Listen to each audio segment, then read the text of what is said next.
Oui, je suis Franklin, sur le côté représenté, Internet, sous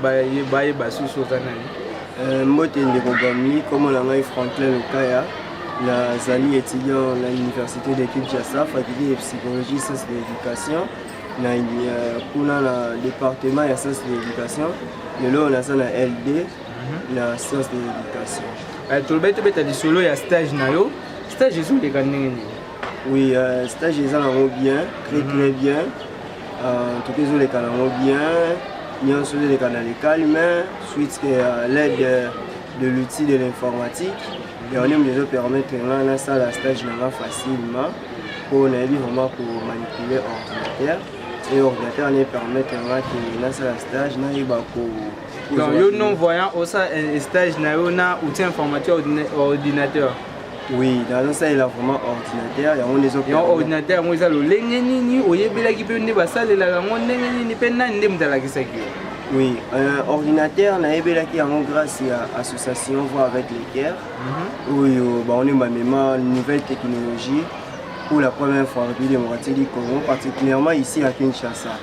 Alors lorsque depuis 2012, dans une formation est bandaki tout va naître ça la pour la yango pour la voir avec les cœurs puis le lot puis la maîtrise il y a informatique puis avant ils ont permettre comme outil du travail ils ont permettre maintenant tambola partout c'est dans nos ala na ordinateur na ils ont permettre et rendre un peu autonome toujours que dans la dépendant auprès d'autres personnes surtout na milieu où ça fonctionne comment et ça la nini la différence c'est ça pendant qu'ils vont utiliser l'ordinateur surtout que les deux pour la stage.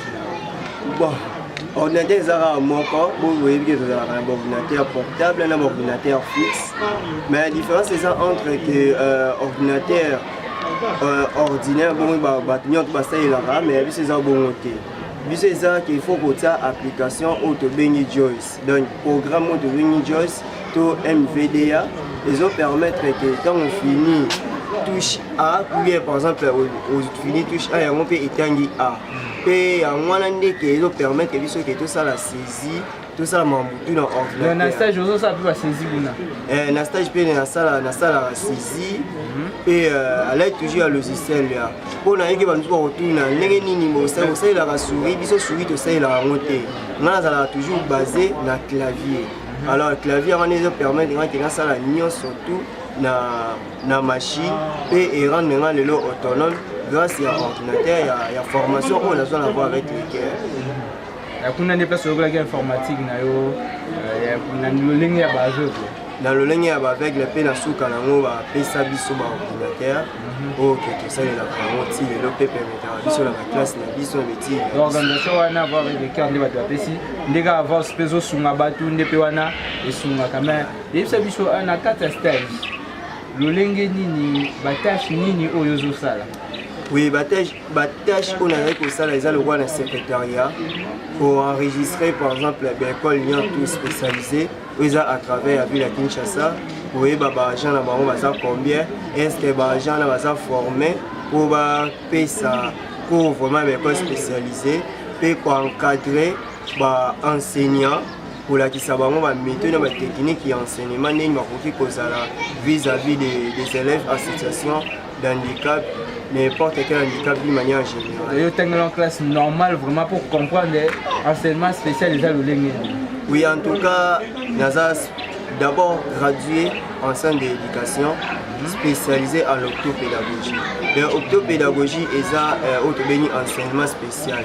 Donc, il y a un type de handicap si le plan financier, et si le plan financier est handicapé, si le plan social, on soit handicapé social, on soit handicapé physique, le handicapé physique mais sensoriel.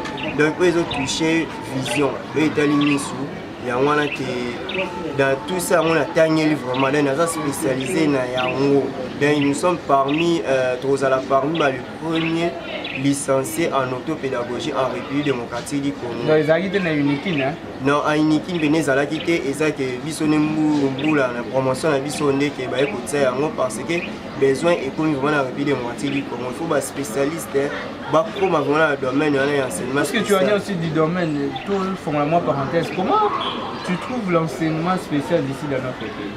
Oui, l'enseignement spécial de notre pays, c'est vraiment chaotique. Pourquoi chaotique? Parce qu'il va respecter les normes de l'enseignement spécial. Mais suite que tout vraiment ça vient bien assis pour la maman de bazate. Il y a que l'université a besoin de la société. Il y a les limite les lots vont former octopédagogue et octopédagogue ici en RDC pour s'occuper tout simplement de l'éducation spécialisée pour des personnes en situation de handicap. Donc, il y a vraiment que toujours ça la musala et sous la boîte sous la Congo, tout le Congo na enclavé dans la matière de personnes en situation de handicap. Puis le loba comme la même pied d'égalité dans d'autres pays dans le monde où tout le monde a dans les pays où on sent que la situation il y a des personnes handicapées et ça sous le moment il y a cicatrice nous moya comme moi exacté mais le là na Congo ba kamera air nyoso d'ailleurs ba misusu ba ça ignorant que ti le que ba handicapé visuel ba ko kotanga ba para misusu ba boma bana wana ndako oui ezebela na Kinshasa oui il y a un qui est en rôle à CP, Botignon, au bazar la banane, la situation d'handicap visuel, puis c'est ça travail dans la maille, des mots qui s'appellent artère sociale aussi quelque part. Donc, les jeunes sont à 00 243 81 43 40 693.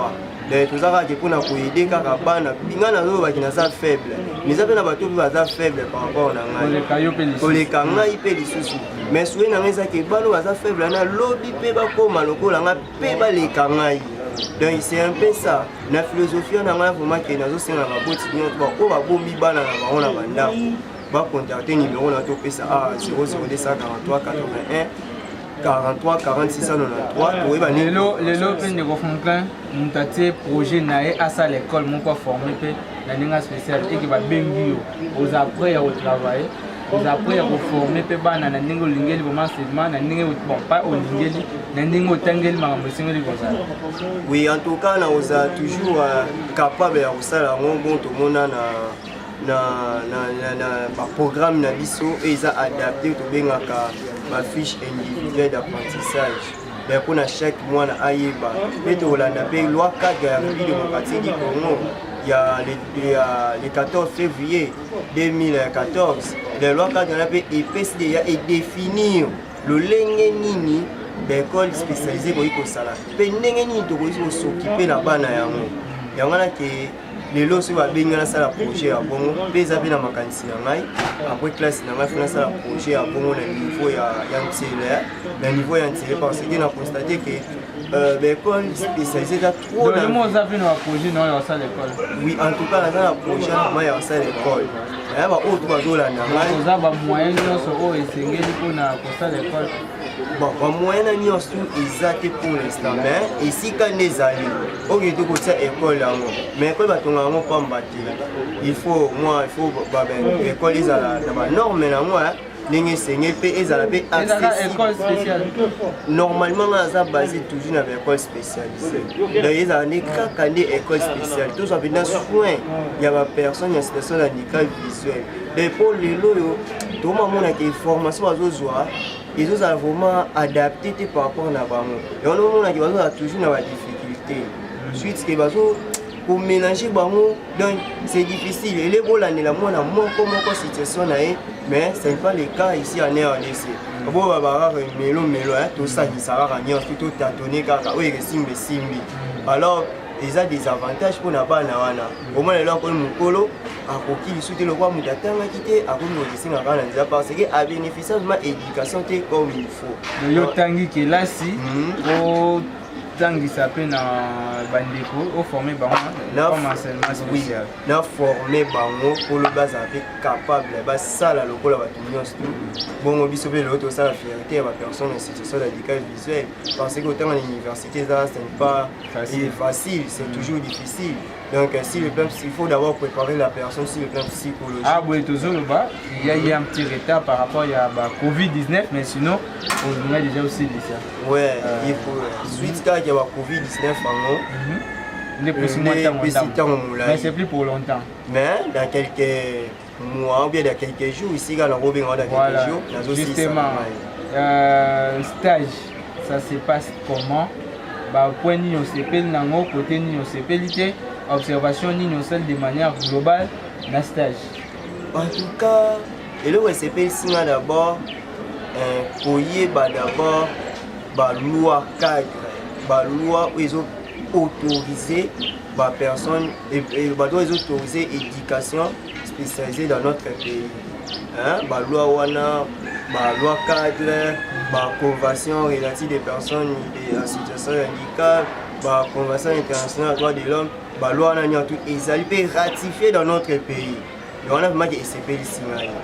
Mais j'ai SCP ici batu oyo bazawana baza vena du domaine vraiment enseignement spécial. Donc ça lokola bango bakama ko nouveau pour na bango. Donc pour ça on va na travail na bango quoi. Donc basa na bango kaka na fin du mois là on a. Mais pour toucher vraiment problème il y a société ça difficile. Par exemple le lot éviter que nous voyons ça là assez là ordinateur. C'est vraiment nous voyons besoin ming tout besoin former dans mon ordinateur. Oui, en tout cas tout c'est belité parce que bon avis que tu voyais si quand on a zo ba promotion à liboso et na bénéficier formation. Mais le lot que la formation ya ngo la difficulté peut izali. Parce que pour nous, la machine, et ça grâce à l'association avec laquelle on a une machine, donc on a une nappe. Si on a une machine, l'association a même il y a un donc il y a une association pour avec laquelle associer pour que vous soyez enfin que nous voyons comment utile dans la société dans utiliser outils informatiques. Ouais, a toujours derrière la caméra, télévision, merci à papa Ekibumba, merci à maman Janine Kankou, merci à Binous de sa confiance, ma partenaire Nion Soyavos, Topé Sibinombo, la grande équipe, M. Koulono, vous avez terminé belé, maître Glory Mbangou, donc Ndego Yves, voilà, merci Pénao Ozola Nabiso partout, Zali, ouais, tous autres qui Nabiso bon, on a souka émission Nabiso, Otokutane Souzna Ndego Franklin. Pour nous mettre sur le stage, comment est-ce que le stage s'est déroulé. Voilà, nous avons à ça, et voilà, de manière générale, après le stage, les alliés s'est déroulé.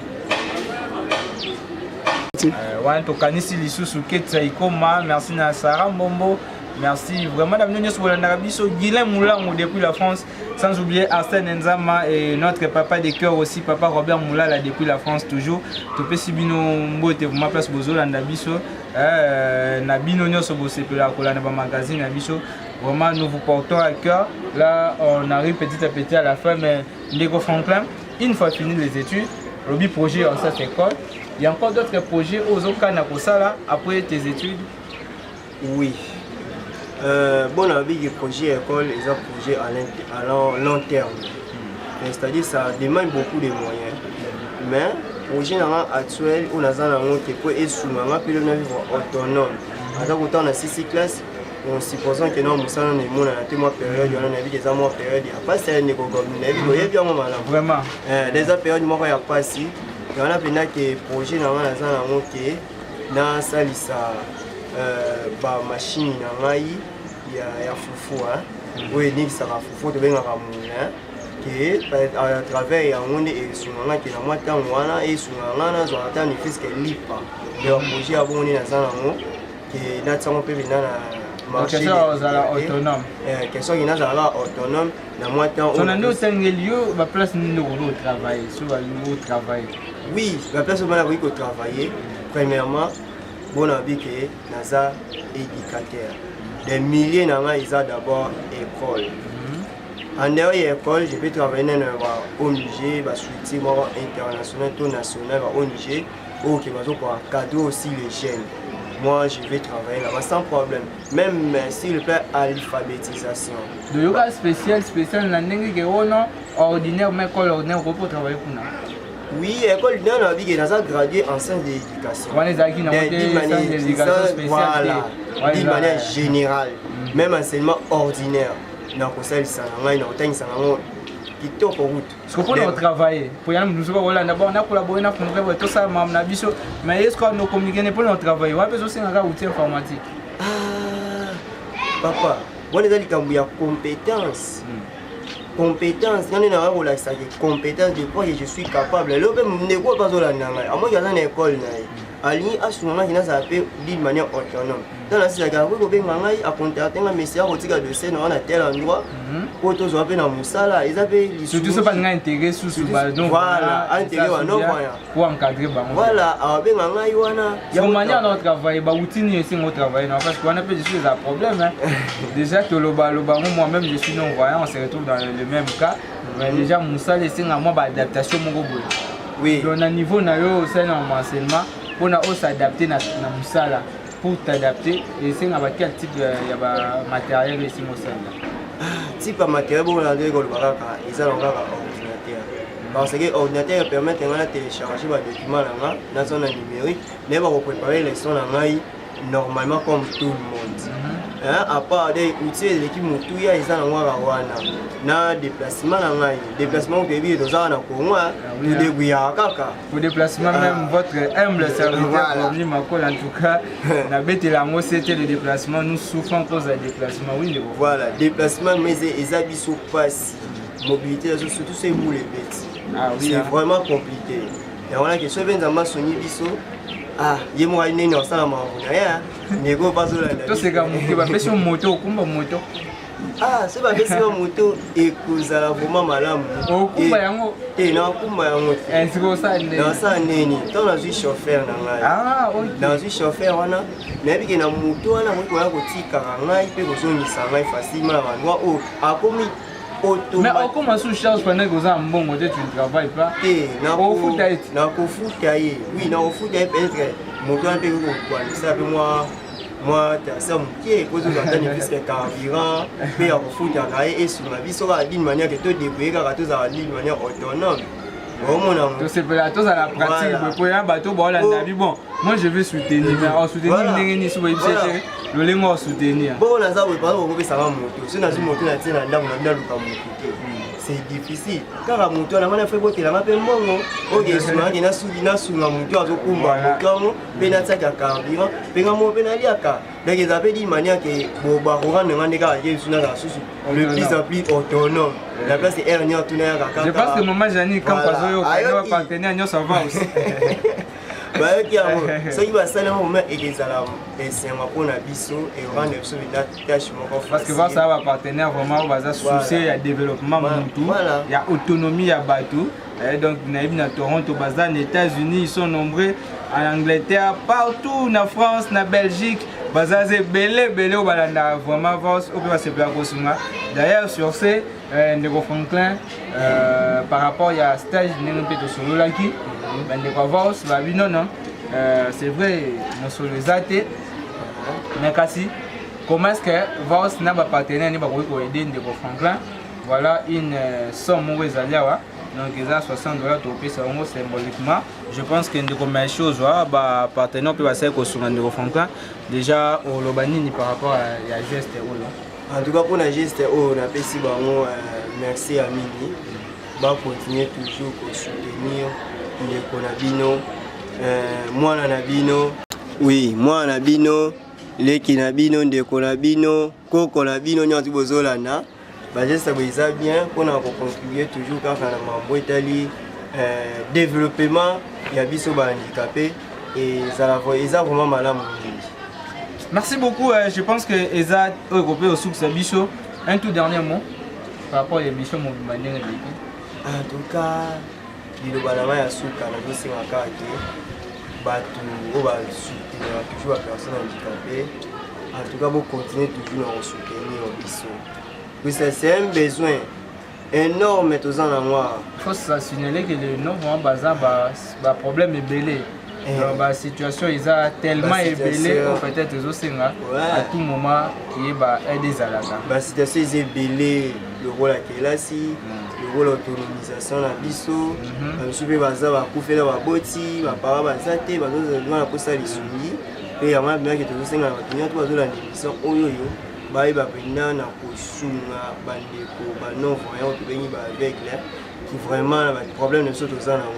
L'élévation avant la hosting avant, mais beaucoup ça a été projet dans ma école. On a pas sauvé vraiment. Beaucoup ça a été projet dans ma école. Pour moi, ça dit domaine, on a pour faire un enseignement. Je vous assure, c'est ma vocation. Et je suis un pédagogue. Merci beaucoup. Merci. Merci, Tane fini pour aujourd'hui. Je suis Gomni Makola, vous nous avez regardé. Merci pour le temps accordé à cette émission. Aujourd'hui, nous étions avec Franklin Lokaya et il nous a parlé de son stage. Il nous a parlé de ses projets d'avenir. Et voilà, avec un petit geste ici fait par Vaus. Merci beaucoup à Maman Jani Kanko pour cette œuvre. Merci. Nandengozo Sepela que Batouba à l'autonome, Batouba Sungama. Déjà, c'est une bonne chose. À tous les partenaires d'emboîter vraiment les pas. Merci Penabino Boudéja Bosungaka Vaus. Vision d'action pour les oubliés de la société. Merci Binonios Bosungaka. Beaucoup va toujours Kosunga et la situation est belle. Les gens ne refondent pas la situation est tellement belle. Mais tu vas nous la sabiner au Bomona. Et je crois au beaucoup à Rosala, beaucoup va toujours na Rosala. Merci Nandeko Mecha Zaki derrière la caméra. Merci à la grande équipe Yavaos. Merci Nabino. Je suis Gomni Makola une fois de plus. Retrouvons-nous prochainement pour un numéro de l'émission Nabino. Il y a Nakatia Vision d'action pour les oubliés de la société. Vos Télévision. Au revoir.